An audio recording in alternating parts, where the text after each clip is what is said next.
opportunity to really have an overall look at all the trends, all the developments. Quite frankly, I was heavily involved in diplomatic discussions. Unfortunately, the trip was all too short, and there were too few opportunities to really look around and get outdoors and do the kind of thing that one does when there's a little leisure time involved. So that, for the most part, my activities were very much limited to discussions with officials of the respective governments.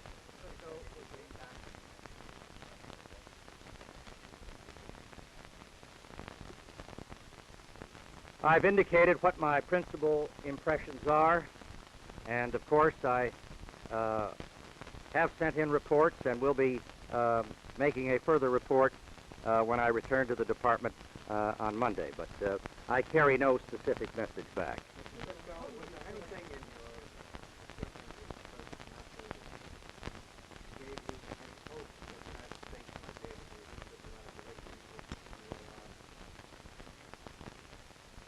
The question of relations was touched upon,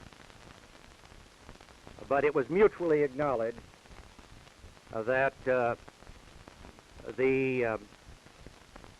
conditions are such that it would be quite premature to talk in terms of any early reestablishment of relations.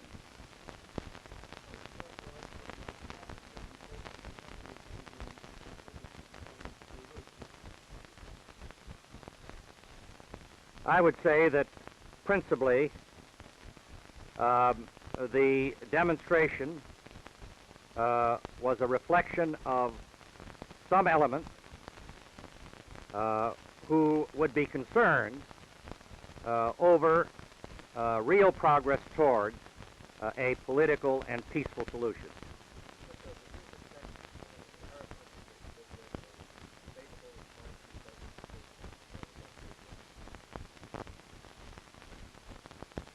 There is no doubt that the question of military developments, including the question of military assistance, is one which is very much in the foreground of the thoughts of many of the leaders in the area.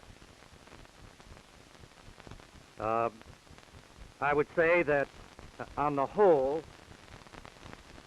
there was a rather careful avoidance of any direct discussion, really, of the matter in terms of the specific decision.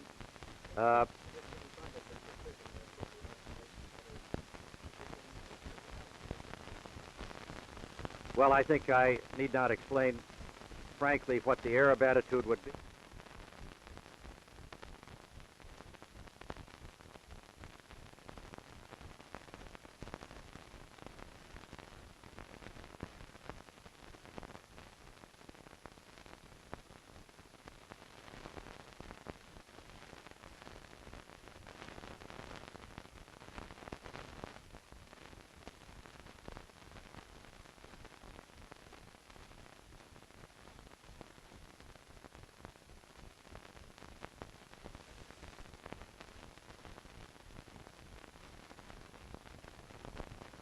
If you go back to the UN Security Council resolution, you will find that a principal element of that resolution deals with the whole problem of refugees.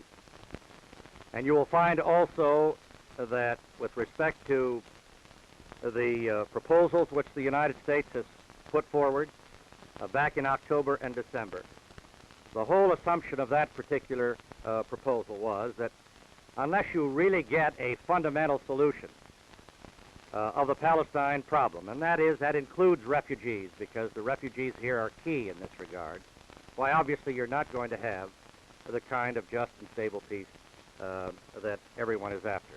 I wouldn't say that this represents any change of policy.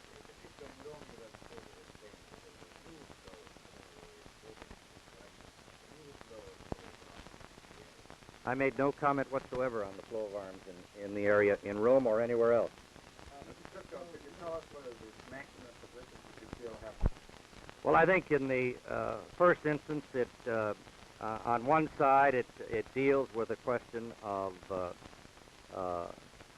land, meaning territory, the territorial confines, as well as people, meaning the fundamental refugee question.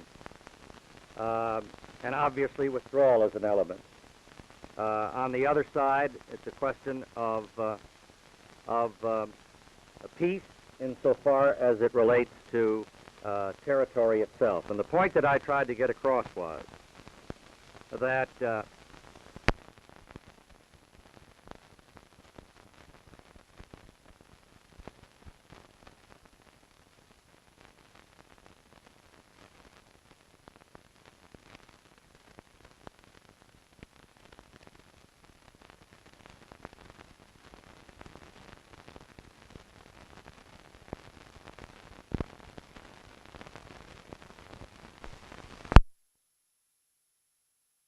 if both sides retain their maximum positions as they've been presently stated, and most of you are familiar as to what they are in precise terms, then it's very difficult to see the gap being bridged in the foreseeable future. I found, on the whole, that neither side felt that time was against them. And I think that if the realization should come about that the longer the impasse continues, the more difficult the situation will be, that this would be, hopefully, something which would help move things along.